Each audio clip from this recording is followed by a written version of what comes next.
భారీ బడ్జెట్ చిత్రం అన్నారు కదా, ఆ మాటలకు ఎక్కడైనా కరెక్ట్ ఈక్వల్ అయిందంటారా? భారీ కనబడలేదు, ఇక్కడ కూడా అవుట్ ఆఫ్ కంట్రీలో చేసిన ఫీలింగ్ రాలేదు. అంత మంచి విజువల్స్ వాడుకోలేకపోయారు. హీరోయిన్ బోల్డ్గా చూపించారు, అంత బోల్డ్గా చూపించిన అవసరం లేదు.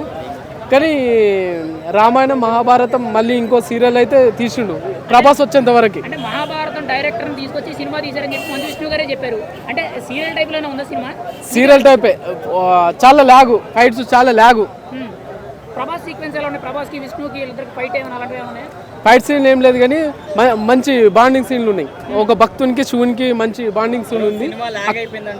చాలా లాగ్ ఉంది, ప్రభాస్ వచ్చేంత వరకు చాలా లాగు, అసలు చూడలేకపోతున్నాం. ఫైట్ సీన్లు 365 days serial చూసినట్టుందా?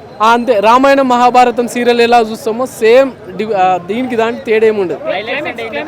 Climax Prabhas climax. Prabhas గారి గురించి మాట్లాడుతున్నారు, విష్ణు గారు ప్రభాసే హీరో, విష్ణు కాదు, ప్రభాసే హీరో. టోటల్ గా ఇక్కడ మొత్తం ప్రభాసే హీరో. ఈ జనాలు వచ్చేది కూడా ప్రభాస్ గురించే వస్తారు. మీరు కూడా ప్రభాస్ కోసం వచ్చారా?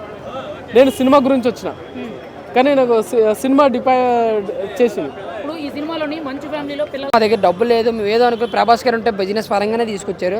బట్ ప్రభాస్ ఉన్న 20 నిమిషాలు కూడా యాక్టింగ్ కావచ్చు, ఆయన డైలాగ్స్ కావచ్చు, అంటే బాగున్నాయి. అంటే డైలాగ్ అంటే ఏదో మాస్ డైలాగ్లో ఏదో చెప్పడం కాదు, ఒక దేవుడికి సంబంధించిన డైలాగ్, అంటే ఒక వృత్తికి అన్న డైలాగులు కూడా చాలా బాగున్నాయి. రైటింగ్ బాగుందన్న సినిమాలో, బ్యాక్గ్రౌండ్ స్కోర్ బాగుంది, సాంగ్స్ బాగున్నాయి. అంతే, ఆ మూడు మాత్రం నెక్స్ట్ లెవెల్ ఉంటాయి. మరి మిగతాదంట చెప్పుకోవాలంటే మంచు విష్ణు గారి గురించి మాట్లాడుకుందాం. ఆయన యాక్టింగ్ ఎంత ఇంప్రూవ్మెంట్ చేసుకోవాలన్నా, ఎందుకంటే ఆయన ఒక రాజకీయ పరంగా లేదంటే ఒక నిర్మాతగా చేసుకుంటే బెటర్, కానీ సినిమాలు వద్దన్న ఆయనకి. ఎందుకంటే ఫస్ట్ అంటే బాలీవుడ్ నుంచి డైరెక్టర్ని తెచ్చుకున్నా ఈయనకి నచ్చినట్టే తీసుకున్నాడు సినిమాని. ఫస్ట్ హాఫ్ అంతా క్లోజ్అప్ షాట్స్, ఆ జంపింగ్ సీన్స్ ఎలా ఉన్నాయంటే మాకు అంటే లేదు, మాకు నచ్చలేదు. అది ఎలా అనిపించింది, యాక్టింగ్ లేదు మనోడికి. ఏదో కెమెరా పెట్టో డైరెక్టర్ యాక్షన్ చెప్తున్నాడు, నువ్వు యాక్ట్ చేస్తున్నావు అంతే, అలాగ అనిపించింది.